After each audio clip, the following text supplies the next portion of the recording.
Shalom jemaat Tuhan, setelah kita beberapa bulan mempelajari akan khotbah di bukit dari Matius 5 sampai 7, kita sekarang akan mulai mempelajari kitab Wahyu, kitab yang terakhir dari Perjanjian Baru, dan kita masuk dalam introduksinya terlebih dahulu. Mari kita berdoa.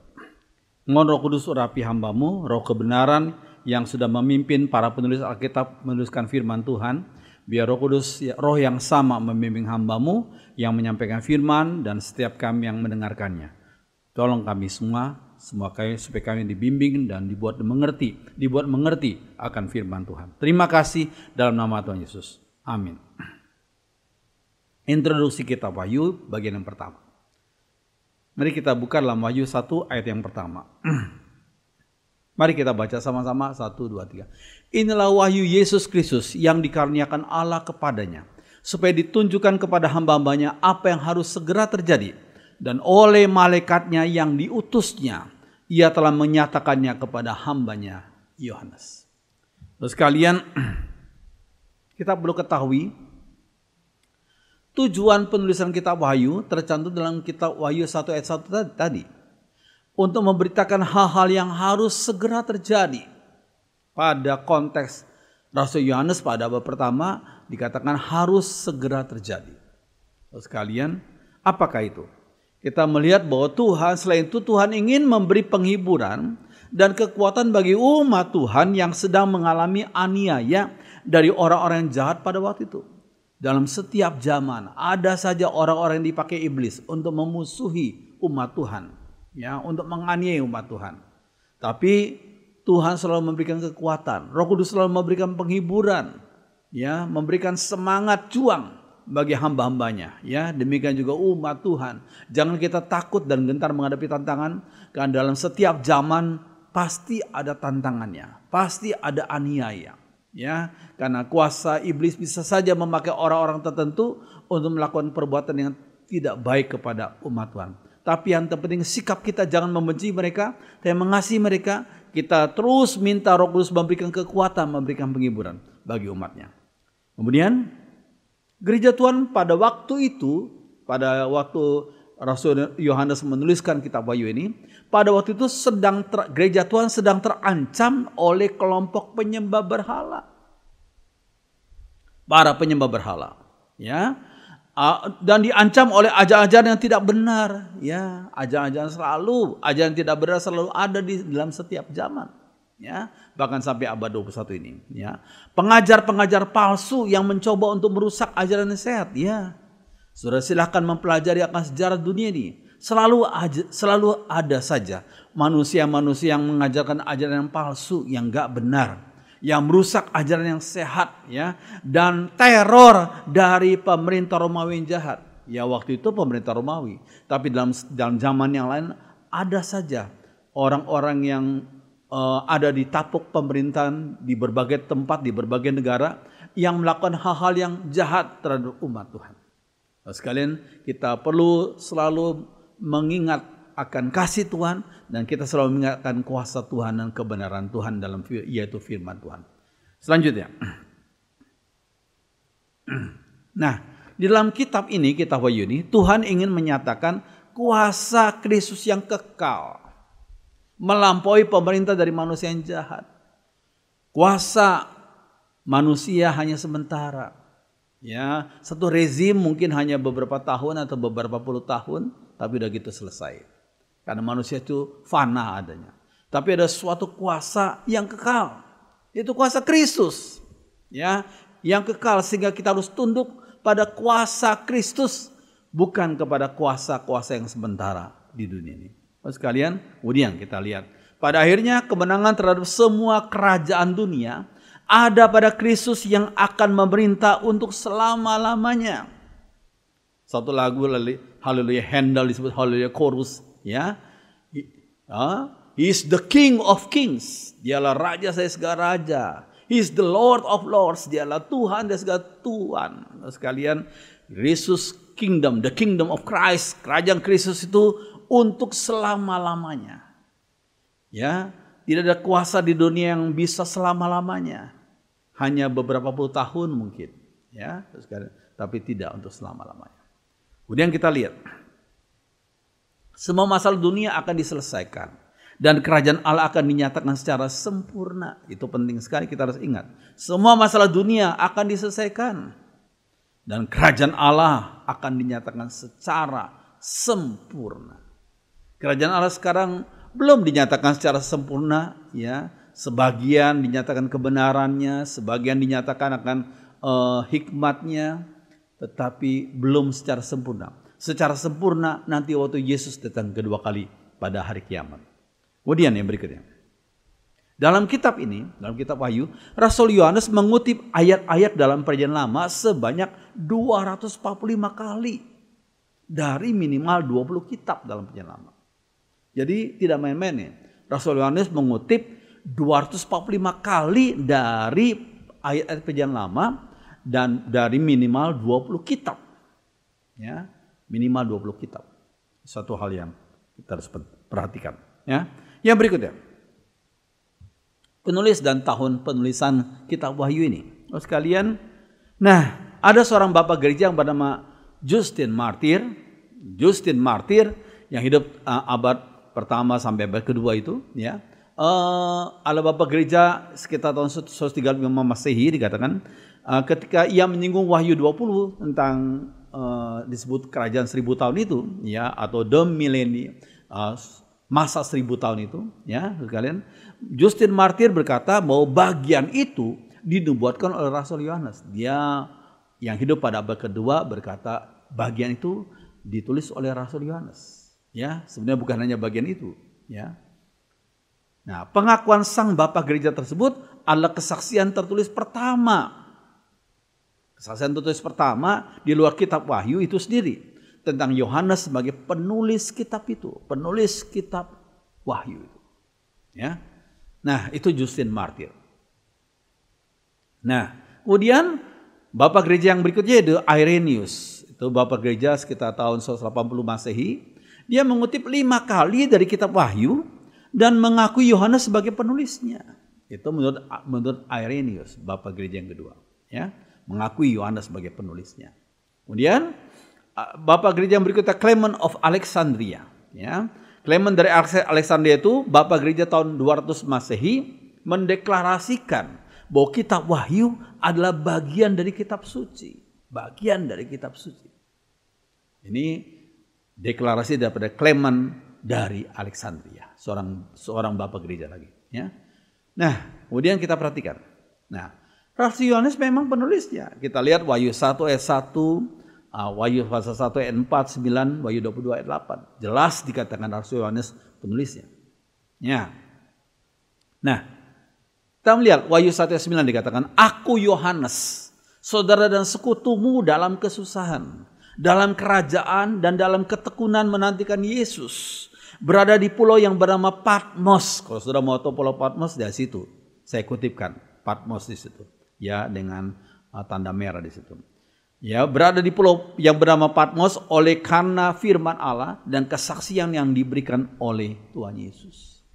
Jadi satu-satunya rasul yang sudah disiksa tapi tidak mati martir, tapi pada masa tuanya dia diberikan kesempatan untuk melihat kehebatan, kebesaran, kemahakuasaan Allah, ya.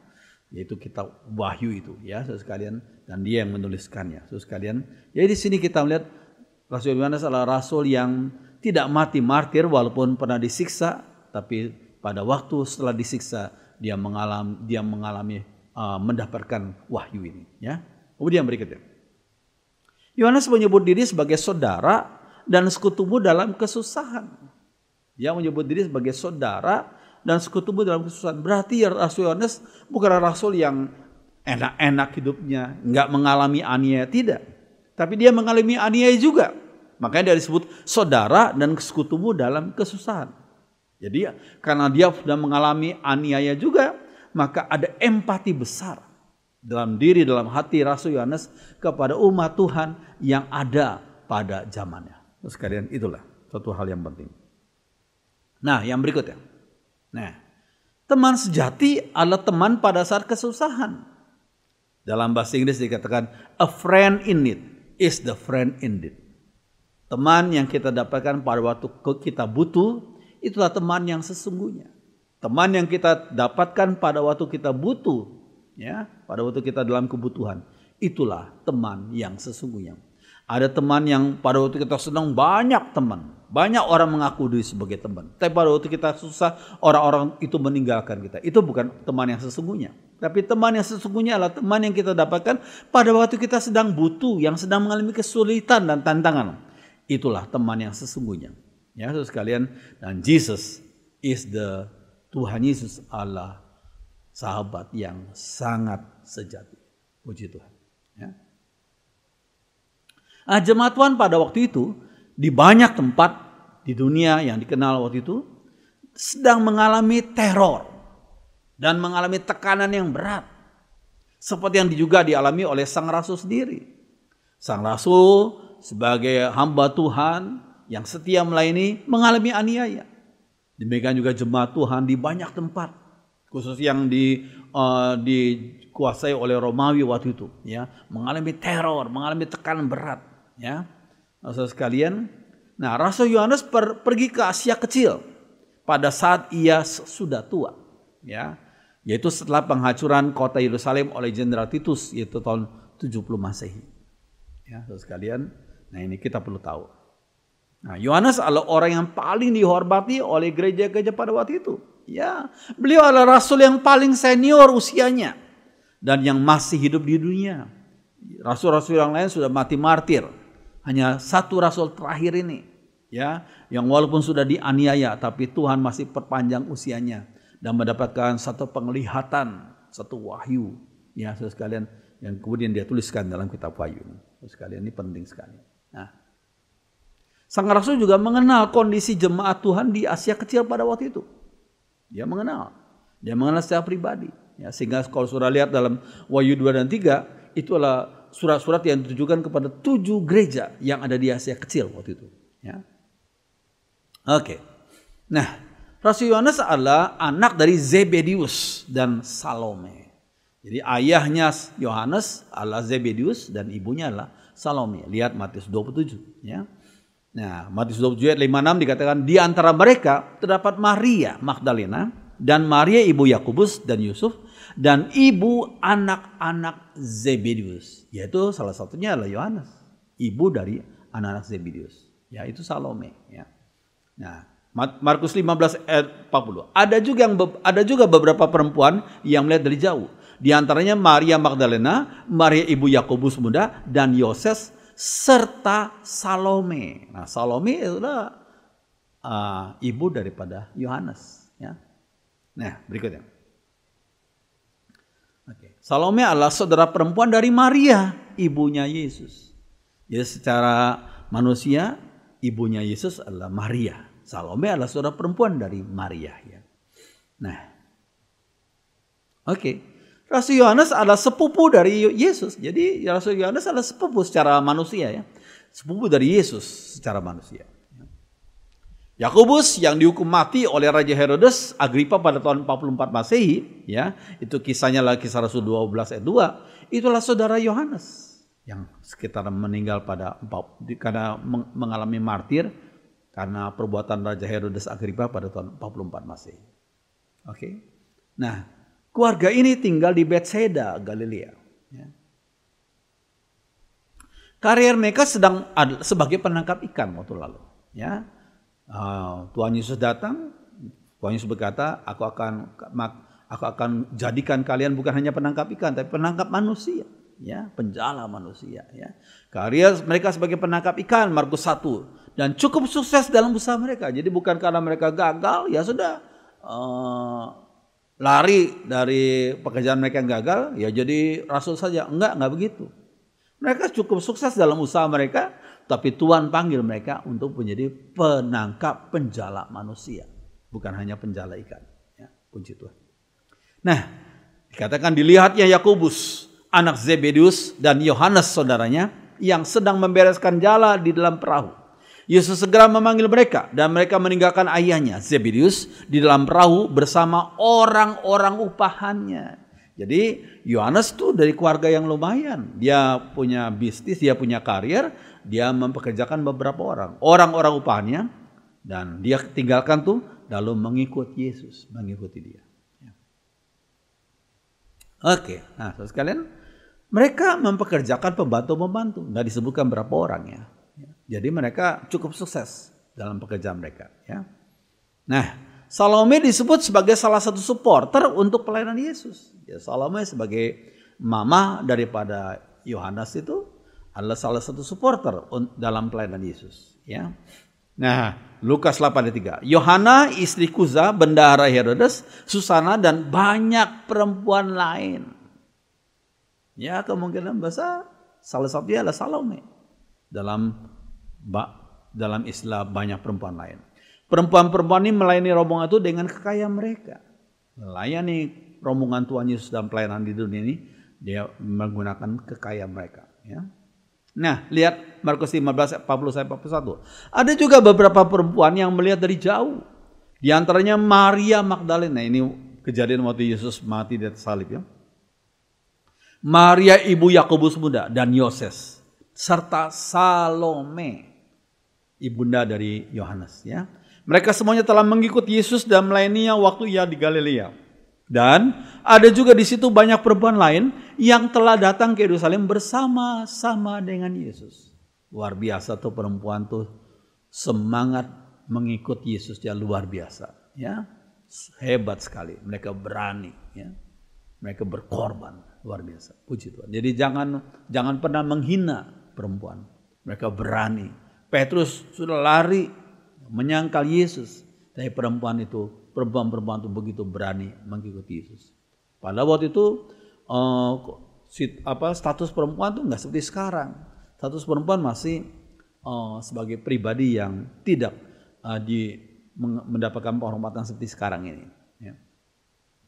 Oke, nah sekalian, Salome dan kawan-kawan juga membawa rempah-rempah untuk meminyaki tubuh Yesus. Jadi ibundanya daripada Yohanes ini dengan kawan-kawan membawa rempah-rempah untuk meminyaki tubuh Yesus. Jadi setelah Yesus mati tersalib, ditaruh dalam kuburan, dia datang pada hari yang ketiga untuk membawa rempah-rempah guna meminyaki tubuh Yesus. Ya, nah, Markus 16:1. Setelah lewat hari Sabat, yaitu hari Minggu, ya Minggu pagi, Maria Magdalena dan Maria ibu Yakobus serta Salome membeli rempah-rempah untuk pergi ke kubur dan mau meminyaki Yesus. Mereka pikir Yesus belum bangkit, ya mereka pikir ini Yesus sudah mati, ya. Oh, mereka begitu sedih. Mereka datang ke kuburan Yesus mau permisi kepada penjaga yang menjaga kuburan Yesus untuk mereka bisa meminyaki ya dengan rempah-rempah akan tubuh atau mayat Yesus. Mereka pikir Yesus masih mati, padahal Yesus sudah bangkit pada waktu itu, ya. Oke. Nah, awalnya Yohanes, anak daripada Salome, adalah murid dari Yohanes Pembaptis. Nah, ini penting sekali, ya. 6 bulan sebelum Yesus muncul dalam pelayanan yang secara luas, Yohanes Pembaptis lebih dahulu membuka jalan. 6 bulan sebelum Yesus muncul dalam pelayanan luas. Dan Yohanes adalah salah satu murid daripada Yohanes Pembaptis. Ya. Namun setelah bertemu dengan Yesus, dia meninggalkan gurunya yang lama itu dan mengiring Yesus.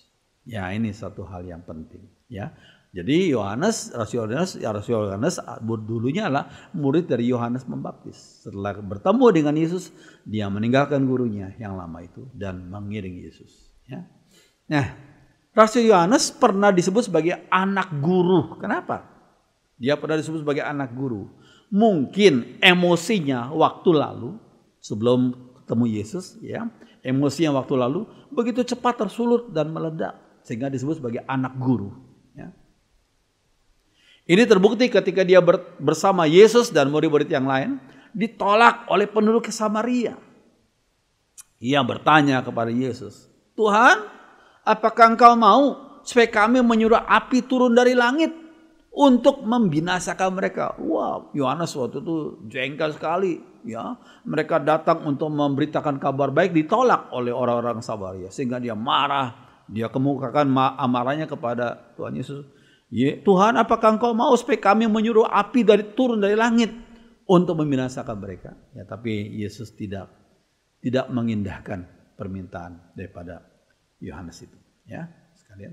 Nah, yang berikutnya, Yohanes itu seorang pemberani. Dia seorang pemberani. Di hadapan Sanhedrin, mahkamah agama Yahudi, bersama dengan Rasul Petrus, ia berkata, waktu dia diadili oleh mahkamah agama Yahudi itu Sanhedrin itu, ya, Yohanes dan Petrus berkata, silakan kamu putuskan sendiri. Manakah yang benar di hadapan Allah? Taat kepada kalian, pada kamu, atau taat kepada Allah? Sebab tidak mungkin bagi kami untuk tidak berkata-kata tentang apa yang telah kami lihat dan yang telah kami dengar. Wah, berani sekali ya. Ya, dia bersama dengan Petrus dengan berani, dengan gagah berani. Ya, silakan kamu putuskan sendiri. Manakah yang benar di hadapan Allah? Taat kepada kamu, pada kalian sebagai mahkamah agama Yahudi, atau taat kepada Allah? Sebab tidak mungkin bagi kami untuk taat, untuk tidak berkata-kata tentang apa yang telah kami lihat. Bukan omong kosong. Yang telah kami lihat dan yang telah kami dengar. Gak mungkin kami diam saja. Kami harus mengatakan, menyampaikan kepada kalian apa yang sudah benar-benar kami lihat dan kami dengar. Jadi bukan berita kosong. Ya, ini satu sikap yang pemberani. Ada sebagian orang Kristen, ya, sudah tahu itu benar tapi malu atau takut. Ya, tapi ada sebagian anak Tuhan yang sudah diubah oleh Roh Kudus. Dia berani mengatakan apa yang benar, yang dia tahu itu adalah kebenaran firman Tuhan. Puji Tuhan. Ya. Yang berikutnya, Yohanes bersama Petrus mendoakan jemaat Samaria agar mereka terima Roh Kudus. Lihat Kisah Rasul 8. Yohanes lagi, ya. Kemudian ia, yaitu Yohanes, berada di Yerusalem ketika Paulus dalam perjalanan misi kedua menemui mereka. Ya, menemui akan salah satunya adalah Yohanes ini, ya. Nah, ia bersama dengan Petrus dan Yakobus disebut sebagai soko guru gereja mula-mula. Jadi ini bukan orang sembarangan, ya. Yohanes, Petrus dan Yakobus disebut sebagai soko guru gereja mula-mula. Lihat Galatia 2 ayat 9. Ya, puji Tuhan. Ya. Yang berikutnya. Nah, meskipun sudah ada 4 buku dalam Perjanjian Baru yang memakai namanya, ya, Injil Yohanes dan ketiga surat kirimannya, 1 Yohanes, 2 Yohanes, 3 Yohanes, berarti 4 buku, ya. Tapi tidak pernah ia menyinggung tentang dirinya di dalam keempat kitab itu. Ya, nggak pernah dia menyombongkan dirinya, ya. Kecuali di kitab Wahyu. Lihat pasal 1 ayat 1, ya, coba kita lihat, ya. Iya, pasal 1 ayat 9. Aku, Yohanes, saudara dan sekutumu dalam kesusahan, dalam kerajaan dan dalam ketekunan menantikan Yesus, berada di pulau yang bernama Patmos oleh karena firman Allah dan kesaksian yang diberikan oleh Yesus. Jadi Yohanes di sini menyatakan sungguh-sungguh identitas dirinya. Aku Yohanes, saudara dan sekutumu dalam kesusahan. Ya, jadi bukan hanya teorito, tabahlah menghadapi kesusahan, tapi aku nggak senang mengalami kesusahan. Aku tidak mau. Tidak. Tapi dia sendiri sebagai Rasul Kristus mengalami kesusahan. Maka dia menyebut diri sebagai saudara dan sekutumu dalam kesusahan, dalam kerajaan dan dalam ketekunan menantikan Yesus, berada di pulau yang bernama Patmos. Dia kerja rodi di situ, dia kerja paksa oleh karena firman Allah dan kesaksian yang diberikan oleh Yesus. Puji Tuhan, ya. Nah, yang berikutnya. Nah, menurut tradisi, sang rasul yaitu Yohanes ini menggunakan tahun-tahun akhir hidupnya di Efesus. Ya, dia menggunakan tahun-tahun akhir hidupnya di Efesus. Dan pada waktu bersamaan juga melayani ke-6 jemaat lainnya yang tercantum dalam Wahyu 2 dan 3. Nah, ini menurut tradisi. Menurut tradisi. Oke. Kitab Wahyu ini ditulis kira-kira tahun 95 Masehi. 95 Masehi. Saat Domitianus menjadi kaisar Romawi. Tahun 81 sampai 96 Masehi. Jadi itulah tahun di mana kitab Wahyu ditulis, ya, tahun 95 Masehi. Oke.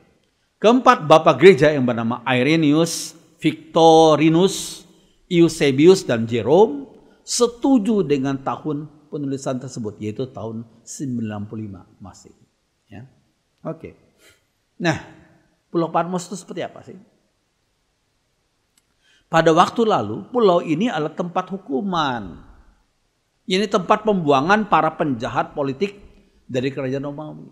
Kalau para penjahat politik dibuang kemana? Ya ke Pulau Patmos waktu itu. Mungkin kalau kita bandingkan dengan pada zaman Belanda dulu, Pulau Buru di Indonesia adalah tempat pembuangan juga bagi penjahat politik. Ya, coba lihat di situ Pulau Buru ya, yang ada tanda merahnya di situ. Ya, lalu berapa puluh tahun yang lalu tempat pembuangan penjahat politik atau seorang yang dianggap sebagai penjahat besar itu di Pulau Nusa Kambangan. Ya, jadi tetapi pada waktu Rasul Yohanes hidup, Pulau Patmos adalah tempat pembuangan para penjahat politik. Bayangkan, Rasul Tuhan pernah 18 bulan mengalami pembuangan di Pulau Patmos. Dianggap sebagai penjahat politik. Ya, sekalian. Nah, mereka dipekerjakan sebagai buruh paksa pertambangan di Pulau Patmos. Buruh paksa dianggap. Ya, dijadikan pulau buruh paksa. Nah, ini Pulau Patmos ya. Lihat. Ya. Kemudian Pulau Patmos adalah sangat kecil, terletak di sekitar lepas pantai Asia Kecil, ya. 28 mil dari Samos, di Pulau Samos. Luasnya hanya 10 mil panjang. 10 mil berarti kalau 1 mil 1,6 kilo ya 16 kilo panjang. 16 kilo panjangnya. Yang enggak besar tuh pulau, kecil ya. Dan 6 mil lebarnya. Jadi 6 mil ya kali 1,6 ya kira-kira ya 9 kilometer saja ya. Sekitar 9 lebih lah ya, hampir 10 lebarnya ya. Puncak yang tertinggi hanya sekitar 250 meter saja. Itu Pulau Patmos ya. Menurut tradisi, Yohanes dibuang oleh Kaisar Domitianus ke Patmos pada tahun 95 Masehi dan berada di pulau itu tersebut selama 18 bulan. Ya. Oke. Ia tinggal di sebuah goa buatan yaitu dekat dengan Skala. Ya, di tempat itulah sang rasul menerima wahyu Tuhan. Ya. Yang kita lihat dalam kitab Wahyu ini. Ya. Oke. Nah, untuk mengenangnya didirikan satu biara di tempat tersebut. Sekarang tempat itu dinamai Patino sekarang. Ya. Untuk mengenangnya didirikan satu biara di tempat tersebut. Ya. Oke. Pulau ini selama berabad-abad sempat dikuasai oleh Turki. Ya, tentunya Turki waktu menguasai itu ya agamanya Islam. Ya. Lalu kemudian direbut oleh Italia pada tahun 1912. Ya. Oke. Nah, latar belakang sejarah ya kita akan lihat sekilas ya. Nah, saudara sekalian, surat ini ditulis sekitar tahun 95 Masehi pada waktu pemerintahan Kaisar Domitianus yang bertata 81 sampai 96 Masehi ya. Ini orangnya. Nah, pada masa itulah gereja-gereja Tuhan sedang mengalami penganiayaan di bawah kekuasaan Romawi. Jadi gereja-gereja Tuhan mengalami aniaya. Ya. Oke. Nah, pada awalnya penyembahan kepada kaisar muncul karena kemauan rakyat sendiri. Jadi pertama kaisar nggak disembah, tapi karena kemauan rakyat sendiri akhirnya muncul penyembahan kepada kaisar Romawi. Ya, dorongan ini kenapa bisa muncul dorongan untuk menyembah kaisar? Dorongan ini muncul secara spontan karena rasa terima kasih rakyat kepada kerajaan Romawi yang telah membangun banyak daerah yang rusak. Bahkan hancur karena gempa bumi. Wah, ini kerajaan Romawi sebagai juru selamat yang membangun kembali dari tempat-tempat yang hancur karena gempa bumi itu. Ya, sehingga dia disebut kaisar sebagai penyelamat. Ya, makanya disembah gitu ya. Nah, rakyat menganggap bahwa kota Roma ada di bawah anugerah Dewi Roma, sehingga timbullah pengilahian kota itu. Karena mereka anggap ada anugerah Dewi Roma, sehingga ada pengilahian ya, kota Roma. Ya. Oke, kuil pertama yang dibangun untuk Roma berada di kota Smyrna tahun 195 sebelum Masehi. 195 sebelum Masehi. Kemudian Dewi Roma dipersonifikasikan di dalam diri sang kaisar. Jadi Dewi Roma itu dipersonifikasikan dalam diri sang kaisar Roma, ya. Nah, oke. Nah, hal ini dimulai pada saat kematian Julius Caesar nih orangnya, Julius Caesar. Ya. Lalu Kaisar Agustus pengganti Julius Caesar mengizinkan pembangunan kuil untuk Julius di Asia dan Bitinia pada tahun 29 Masehi. Ya, penggunaan kuil untuk Julius, ya, untuk Julius Caesar, ya. Oke. Kemudian provinsi yang tidak ada warga negara Romawinya diizinkan untuk membangun kuil bagi Kaisar Agustus dan kota Roma. Ya, kuil bagi Kaisar Agustus dan kota Roma. Ya. Nah, ini kuil penyembahan kepada Kaisar Romawi. Ini bekas-bekasnya, kuil penyembahan kepada Kaisar Romawi. Ya. Oke. Lama kelamaan dibentuklah sistem keimaman dan ibadah dalam kuil itu. Ya, karena sudah ada cikal bakal penyembahan kepada kaisar. Nah, sekarang dibentuklah sistem keimaman dan ibadah dalam kuil itu. Ya. Setelah Kaisar Agustus, memerintahlah Kaisar Tiberius, Caligula, Claudius, Nero, Galba, Otto, Vitellius, dan Titus. Ini sebuah sejarah, ya, bukan omong kosong, sejarah ini. Ya. Beberapa dari mereka mendorong penyembahan kepada kaisar, tapi yang lainnya bahkan melarang penyembahan kepada kaisar. Ada yang mendorong, tapi ada yang melarang juga. Nero tahun 37 sampai 68 Masehi adalah seorang kaisar yang paling kejam yang tercatat dalam sejarah.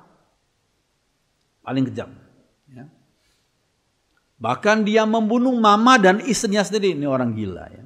Dia mamanya sendiri dibunuh, istrinya pun dibunuh. Ya. Dia dikenang sebagai orang yang memusuhi kekristenan. Dia yang membakar kota Roma tahun 64 Masehi karena dia mau menjadikan kota Roma sebagai kota Roma baru gitu. Lalu kota yang lama dibakar. Dia suruh orang untuk bakar. Tapi dia mengkambing hitamkan orang-orang Kristen waktu itu. Dia bilang ini semua orang-orang Kristen ini menantikan Tuhan mereka akan datang. Dan Tuhan mereka akan datang membawa api membakar dunia ini. Nah, kalau rumah kalian terbakar itu karena orang-orang Kristen, karena Tuhannya orang Kristen tuh. Wah, sehingga waktu itu orang-orang Kristen di kota Roma dianiaya oleh penduduk Roma. Ini karena kejahatannya Nero, ya. Karena fitnahnya Nero itu, sekalian. Nah, kemudian Nero tuh bermain harpa sementara kota Roma lama terbakar. Ya, ini lihat. Dia main harpa, ya, di belakangnya ada kota Roma terbakar. Kemudian orang-orang Roma yang rumahnya terbakar, mereka lari ke istana, mereka bilang, rumah kami kebakaran. Lalu kemudian dengan tenangnya Kaisar Nero berkata, tahu nggak yang bakar rumah kalian? Itu orang-orang Kristen. Mereka menantikan Tuhan mereka datang dengan api. Rumah kalian terbakar karena kepercayaan orang Kristen. Wah, akhirnya orang-orang Roma yang rumahnya terbakar tuh lari ke rumah-rumah orang Kristen, ditarik, diseret keluar, dianiaya sekalian. Ini jahatnya Kaisar Nero itu sekalian. Nah, sebagian penafsir menganggap Rasul Petrus dan Rasul Paulus mati martir pada zaman Nero itu. Ya, sebagian penafsir. Ya. Pada tahun 68 Masehi Nero membunuh dirinya sendiri. Ya. Ini orang jahat ini. Oke. Nah, tentang Kaisar Domitianus, yaitu tahun 81 sampai 96 Masehi, ya. Dia seorang pembunuh berdarah dingin dan memerintahkan penyembahan dari rakyat terhadap dirinya. Wah, dia memerintahkan penyembahan dari rakyat terhadap dirinya. Ini Domitianus. Ya. Dia memimpin penganiayaan yang sangat sadis terhadap umat Kristen dan orang Yahudi. Dia memimpin penganiayaan. Nah, terus dimanapun Domitianus muncul, orang-orang harus berteriak dan elu-elukanlah Tuhan kita dan untuk nyonyanya. Jadi luar biasa ini. Ini orang gila, ya. Orang gila hormat. Elu-elukan Tuhan kita. Maksudnya Tuhan kita ya Domitianus dan nyonyanya. Ya. Oke. Dia menganggap diri sebagai Allah. Setiap pengumuman yang dibuat untuk segenap kerajaan harus dimulai dengan pernyataan Tuhan kita Domitianus memerintahkan apa. Tuhan kita. Bayangkan, ya, ini orang gila hormat. Ya. Nah, kalau ada sambutan untuk dirinya, harus dimulai dengan kata-kata Tuhan dan Allah. Karena Domitianus disebut sebagai Tuhan dan Allah. Nah, segenap masyarakat di kerajaan Romawi harus menyebut Domitianus Allah, atau kalau nggak mau menyebut ya mati. Allah atau mati. Ya. 1 kali setahun setiap orang di depan para hakim kota harus membakar kemenyan sambil menyebut Domitianus Allah. Kalau tidak lakukan itu, ya dihukum mati. Dianggap sebagai pembangkang. Oke. Ini koin bergambar Domitianus, koin mata uang ya waktu itu. Oke. Nah, orang-orang Kristen pada waktu itu nggak punya kuasa, nggak ada pengaruh dan jabatan dalam pemerintahan. Waktu itu gitu orang-orang Kristen pada zaman itu ya. Dalam situasi seperti itu, mereka harus pilih Kristus atau Kaisar, Kristus atau Kaisar. Nggak ada kompromi. Lihat bandingkan nanti Wahyu 14 ayat 9 sampai 11. Mau pilih Kristus, ya dihukum mati. Kalau pilih Kaisar, ya mereka hidup, tapi jiwa mereka ya mati. Mati dalam dosa. Ya. Iya. Dan dalam Wahyu 14 dikatakan, dan seorang malaikat lain, malaikat ketiga, menyusul mereka dan berkata dengan suara nyaring, jika seorang menyembah binatang dan patungnya itu, ya penyembahan kepada Kaisar ya, dan menerima tanda pada dahinya atau pada tangannya, maka ia akan minum dari anggur murka Allah yang disediakan tanpa campuran dalam cawan murkanya. Dan ia akan disiksa dengan api dan belerang di depan mata malaikat-malaikat kudus dan di depan mata anak domba. Siang malam mereka tidak henti-hentinya disiksa, yaitu mereka yang menyembah binatang serta patungnya itu. Dan barang siapa yang telah terima tanda namanya. Jadi penyembahan kepada agama palsu, ya, yang menyebut Kaisar sebagai Tuhan itu agama palsu, ya, dihukum oleh Tuhan. Ya. Terus sekalian, mereka menghina kekristenan. Mereka menghukum, menganiaya orang Kristen. Orang Kristen yang hanya menyembah Tuhan saja, Tuhan yang hidup, bukan menyembah manusia. Bukan menyembah Kaisar, tapi dihukum oleh orang-orang berdosa. Ya. Terus sekalian, ini terjadi. Nah, terus sekalian. Nah, pada waktu itu, kerajaan Romawi sudah hampir pada puncak kejayaannya. Jadi mereka begitu sombong, mereka begitu pede, percaya diri ya. Kerajaan Romawi hampir pada puncak kejayaannya. Ya. Kerajaan ini mengembangkan kekuasaannya sampai ke seluruh dunia yang dikenal waktu itu. Jumlah tentaranya sangat besar dan terampil. Ya. Jalan-jalan utama dipenuhi dengan berbagai macam bisnis. Mereka berdagang dengan Spanyol, distrik Laut Merah, Tirus, Afrika Utara dan Tengah, India, Asia Timur, Arab, Mesir, Gaul, dan daerah Danube. Lihat Wahyu 18 itu. Jadi kerajaan Romawi pikir, wah kami hebat. Nggak ada yang bisa mengalahkan kami. Oh, kalau mereka dengar Yesus Tuhan hebat. Wah, siapa tuh Yesus? Pengikutnya kami aniaya. Kristus tuh habis sudah, kata mereka. Padahal sebenarnya Kristus tetap Tuhan dari atas segala Tuhan. Kerajaannya tidak akan gugur. Kerajaan Romawi tinggal hanya kenangan. Ya, kerajaan Romawi hanya tinggal kenangan. Ya, tapi kerajaan Tuhan Yesus tetap ada untuk selama-lamanya. Puji Tuhan. Ya. Yang berikutnya. Nah, Wahyu 18 ayat 11 sampai 14. Dan pedagang-pedagang di bumi menangis dan berkabung karena dia. Sebab gak ada lagi orang yang membeli barang-barang mereka. Ini tentang nubuat, ya, bahwa orang-orang Romawi kerajaan Romawi akan hancur. Ya. Itu terjadi pada abad ke-7 ya, Masehi. Ya. Yaitu barang-barang dagangan dari emas dan perak, permata dan mutiara, dari lenan halus dan kain ungu, dari sutra dan kain kirmisi. Ya. Pelbagai jenis barang dari kayu yang harum baunya, pelbagai jenis barang dari gading, pelbagai jenis barang dari kayu yang mahal, dari tembaga, besi dan pualam, kulit manis dan rempah-rempah, wangi-wangian, mur dan kemenyan, anggur, minyak, tepung halus dan gandum, lembu sapi, domba, kuda dan kereta, budak bahkan nyawa manusia. Dan mereka akan berkata, sudah lenyap buah-buahan yang diingini hatimu, dan segala yang mewah dan indah telah hilang daripadamu dan tidak akan ditemukan lagi. Ya memang betul. Pada waktu kitab Wahyu ini tulis, orang pikir ini omong kosong. Tapi kita yang hidup pada abad 21 memang betul. Itu firman Tuhan sudah tergenapi. Sekarang nggak ada lagi kerajaan Romawi, nggak ada lagi. Hanya tinggal kenangan saja. Ya. Oke, saudara sekalian. Nah, kerajaan Romawi diperintah dengan sikap tidak bermoral. Dengan sikap tidak bermoral. Berbagai macam kejahatan terdapat di mana-mana. Perceraian mudah saja terjadi. Dan punya anak dianggap sebagai hal yang memberatkan. Ya, itulah sikap mereka. Punya anak dianggap sebagai hal yang memberatkan. Ya. Banyak anak dijual untuk dijadikan budak. Atau anak-anak dibesarkan oleh para budak. Ya. Kota Roma adalah pusat pemerintahan yang kuat. Pemerintah memaksakan penyembahan kepada agama yang salah, yaitu penyembahan kepada kaisar. Lihat Wahyu 13 ayat 5, penyembahan kepada kaisar. Ya. Dan kepada binatang itu diberikan mulut yang penuh dengan kesombongan dan hujat. Kepadanya diberi juga kuasa untuk melakukannya 42 bulan lamanya. Maksudnya 42 bulan adalah jumlah yang ya hanya sementara. Pada waktu kita mengalami kesulitan rasanya lama sekali. Pada kesulitan itu hanya sementara.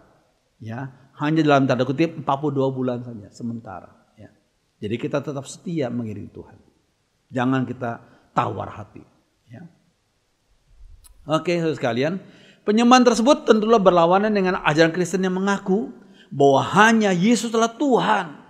Hanya Yesus adalah Tuhan, bukan manusia, bukan kaisar. Bahwa hanya Kristus Yesus adalah Tuhan dari dunia ini dan kaisar hanyalah salah seorang pemimpin negara yang sementara saja. Kaisar hanya sementara saja. Sekarang kaisar-kaisar Romawi cuma tinggal kenangan saja. Ya. Oke, keyakinan ini membuat banyak orang Kristen dipenggal kepala mereka. Ya, ada yang dibuang ke liang singa. Banyak pula yang diasingkan ke tempat-tempat pembuangan dan lain-lain itu.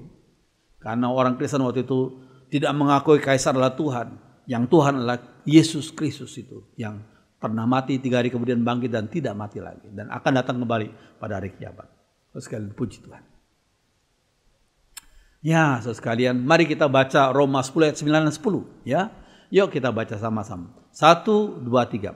Sebab jika kamu mengaku dengan mulutmu bahwa Yesus adalah Tuhan dan percaya dalam hatimu bahwa Allah telah membangkitkan dia dari antara orang mati, maka kamu akan diselamatkan. Yuk, terusnya kita baca lagi. Karena dengan hati orang percaya dan dibenarkan, dan dengan mulut orang mengaku dan diselamatkan. Puji Tuhan. Sebab jika kamu mengaku dengan mulutmu bukan hanya dengan hatimu. Mengaku dengan mulutmu bahwa Yesus adalah Tuhan, bukan kaisar. Ya, bukan pemimpin-pemimpin yang lain. Mengaku dengan mulutmu bahwa Yesus adalah Tuhan. Dan percaya dalam hatimu bahwa Allah telah membangkitkan Yesus dari antara orang mati. Maka kamu akan diselamatkan. Karena dengan hati orang percaya dan dibenarkan. Dan dengan mulut orang mengaku dan diselamatkan. Puji Tuhan. Puji Tuhan. Biarlah firman Tuhan jadi berkat dan introduksi kitab Wahyu. Untuk bagian pertama ini sampai di sini saja. Mari jemaat Tuhan. Kita bangkit berdiri, kita nyanyikan satu lagu yang sudah lama. Mengikuti Yesus keputusanku, ku tak ingkar. Mari kita berdiri, kita nyanyikan lagu ini bersama-sama.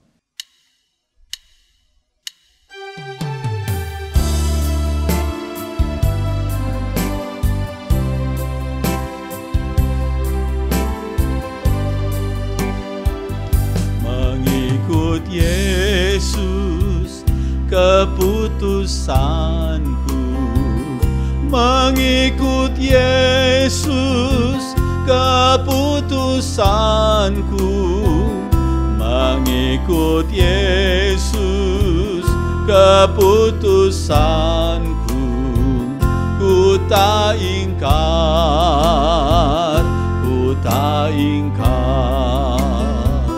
salib di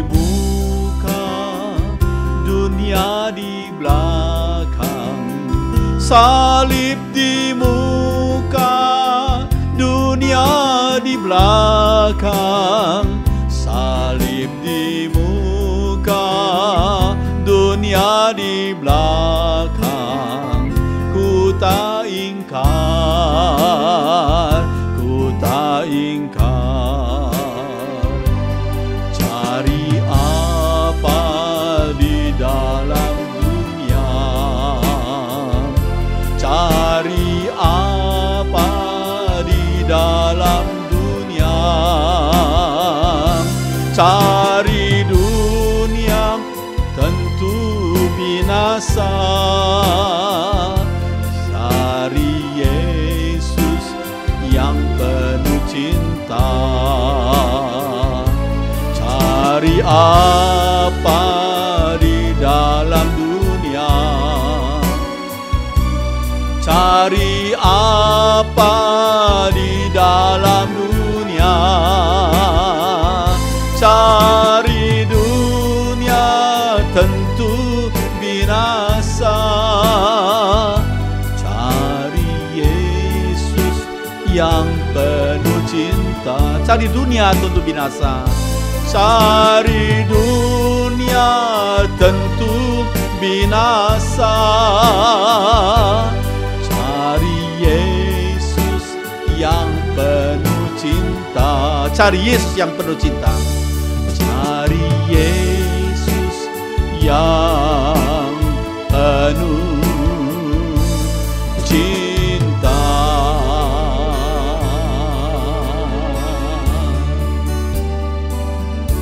Mari kita berdoa. Kami bersyukur untuk firman Tuhan, kitab Wahyu, kitab yang penuh dengan simbol, penuh dengan misteri yang kami sudah mulai pelajari pada hari ini. Tuhan pimpin terus pembelajaran kami, supaya iman kami dikuatkan, hati kami diarahkan, pikiran kami diarahkan oleh kebenaran firman Tuhan. Terima kasih, tolong kami, kuatkan kami, supaya kami tetap teguh mengiringi Tuhan. Terima kasih, dalam nama Tuhan Yesus. Semua orang beriman mengatakan amin. Silakan duduk.